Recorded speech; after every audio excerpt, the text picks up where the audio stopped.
Greetings, everyone. My name is Jerk, and welcome to the big show. I hope you're all wearing galoshes because the Yule Tide is rolling in this holiday season. And if this note passed to me by my producers is in fact legit, well, some of you have been quite naughty this year. But for those of you who have been nice, well, we got a special guest just for you. So, ladies and gentlemen, please join me in welcoming out the legendary tier Japanese battle cruiser. Give it up for Yoshino. That's right, Yoshino. And let's just get it out of the way. This is not a cheap ship. This is not a ship that many will most likely procure. Maybe it'll come back in a more sensible way in the future, I don't know. But if you're an adult or a child with your parents' credit card and you decide this is what you want for Christmas, well, that's up to you. And while technically it is possible to get it for free, in air quotes, it ain't gonna happen. Though if you get yourself a bucket and dedicate the next 4 weeks to grinding, you might be able to get it for a more sensible amount. That out of the way, let's talk Yoshino. Isn't it just an Azuma grad with torps? Sort of. The shells these 310mm guns fire are pretty much the same, but with a noticeably lower reload time. And yes, the torps are pretty much Shima torps with a 20-kilometer range, or if you're a complete mad lad, you could put Tanaka on there with Gleaves and get your range up to, I believe, halfway over into the next map. The armor and agility is noticeably different. That being, the agility is a little bit worse and the armor is a little better and a little worse. There is a nice big 30mm belt for bouncing 406s and smaller, and a 25mm bow and stern for catching everything 15 inches or larger. And oh, the humanity! A 25mm bow. You can't even bow tank, and without bow tanking, what is anyone to do? Well, there are two options. You can either go on Discord or any other social media and demand they bump it up to 27, 30, 32. Why even stop there? Let's demand 50mm everywhere. Or you could get good and learn that bow tanking is a crutch, not a skill. Bow tanking is for people who don't know how to position.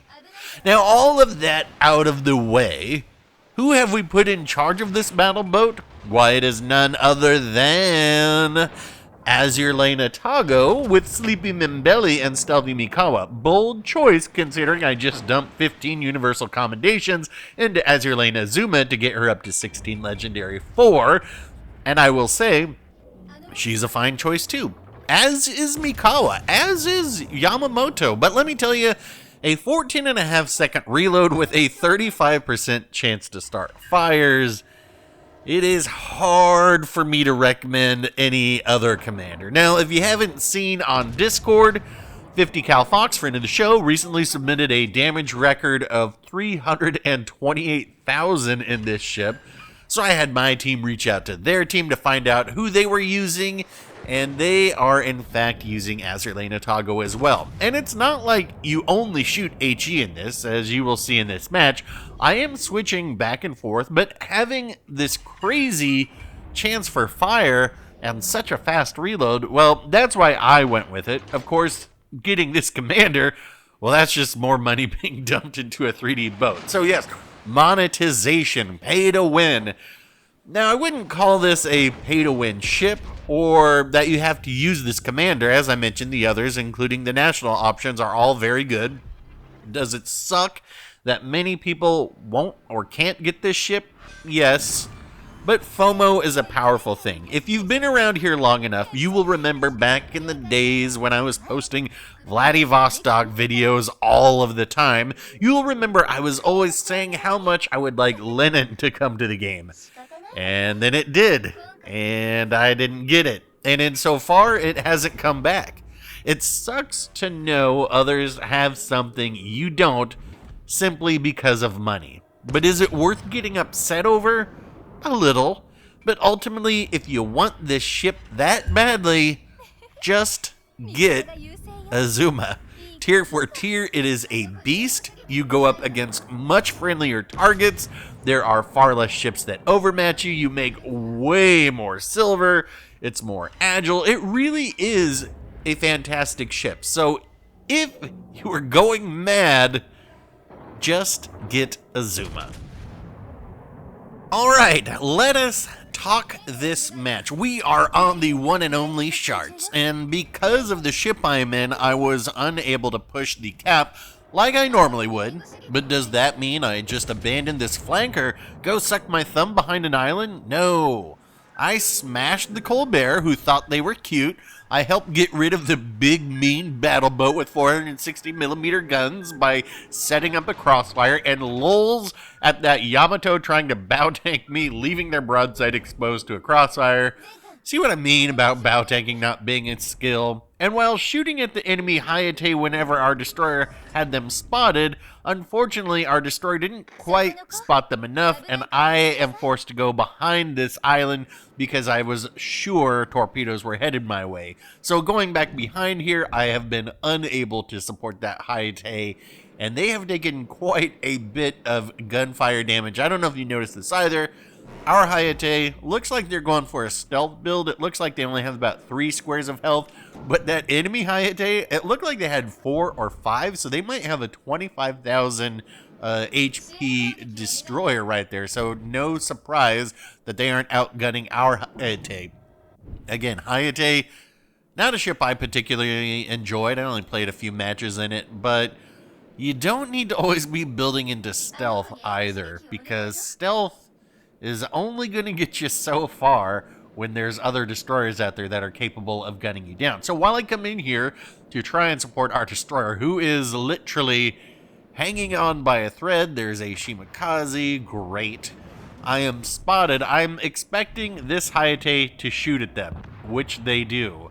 And that's going to keep this Hayate spotted for 20 seconds, even though they did sink our friendly one. I'm going to at least get a few salvos off here. There's the first one, which broke some modules. This Hayate, I know that they're trying to drop spot, but look at this reload and this chance of fire. Not to mention it's Japanese HE shells, which do a lot of damage. We caught them on fire. We did take a nasty salvo from probably a Musashi over there, and I think they did manage to hit a Citadel. There's the Colbert. Let's get a shot out here, and we're going to use this island, turn out to our port side to drop spot. I'm putting up my plane in a second to hopefully keep this Colbert spotted while they are firing using the gunfire penalty. So let's get a shot off over there, and we switch over to AP, and we will see if we can get him. Well, we do catch him with a fire there, and let's see. We'll drop some torps just in case they come through this way. This is kind of how you have to play the torps, just popular areas. There's the Colbert. I do have AP loaded. I'm assuming they will turn out when they see these, so I aimed up higher there. Plus, I only really need to nick them. And in doing so, we are going to pick up our third ship sunk. But this game is looking like it's going to be a tough one to win. Now, I'm not really sure what's happening on the other side of the map. You're going to see this at the end of the match, but we have 2 players who are disconnected. I'm not sure if they disconnected in rage or if they just lost connection to the servers, which does happen. If you didn't notice, I posted in the community tab a match that I had in the Yoshino where I was going right for my 5th kill. It was the very end of the match, and I got disconnected myself. So it does happen sometimes. Anyway, we are dropping ships left and right, and we are down, 150 points. So I got to get on the cap. And I'm looking at these Musashis, and I'm thinking, oh, well, okay. maybe we'll get a solo warrior. Maybe. No spoilers. We do have 2 Musashis over there that are fairly low, and of course they are using that fantastic skill of sitting right next to each other and trying to become invincible.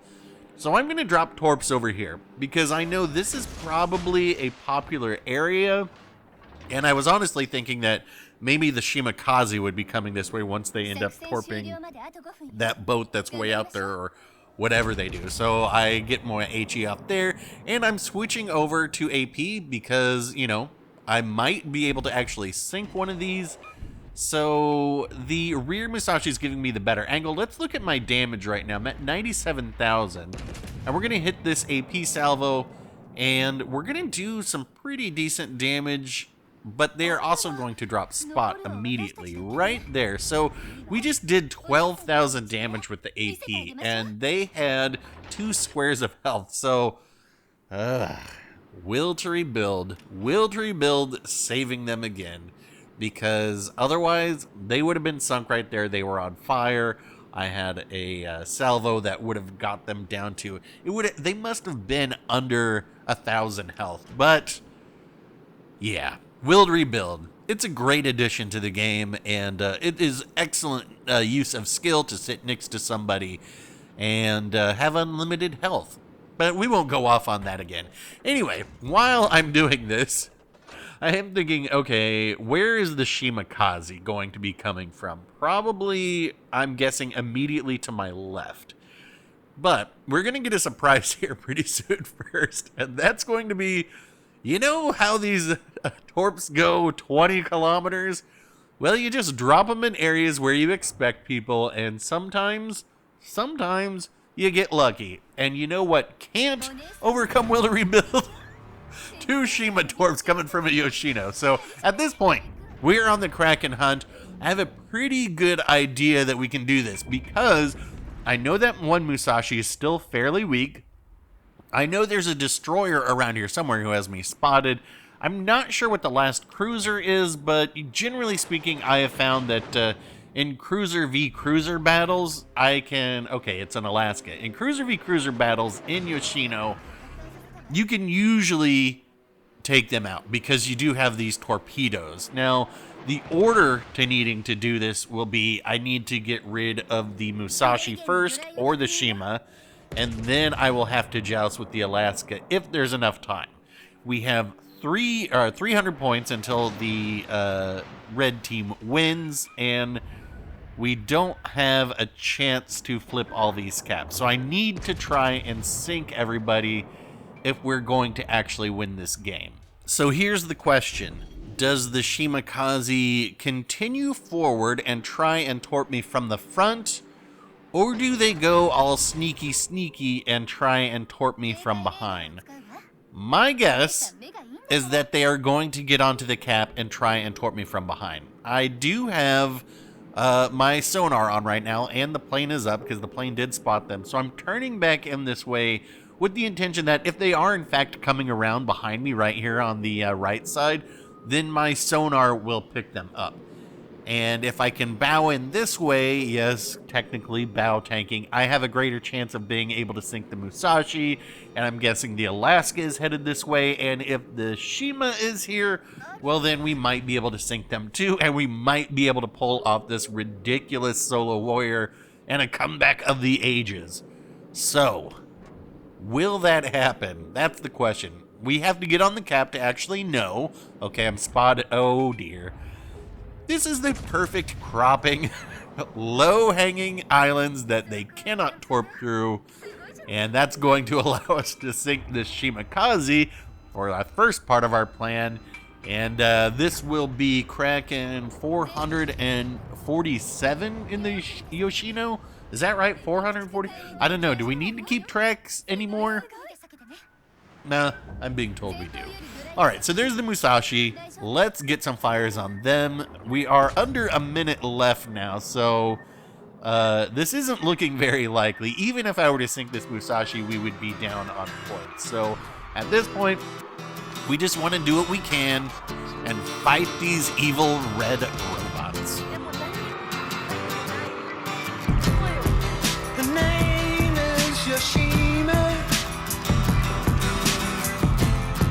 She's a black belt in karate, working for the city. She has to discipline her body, 'cause she knows that it's demanding to defeat those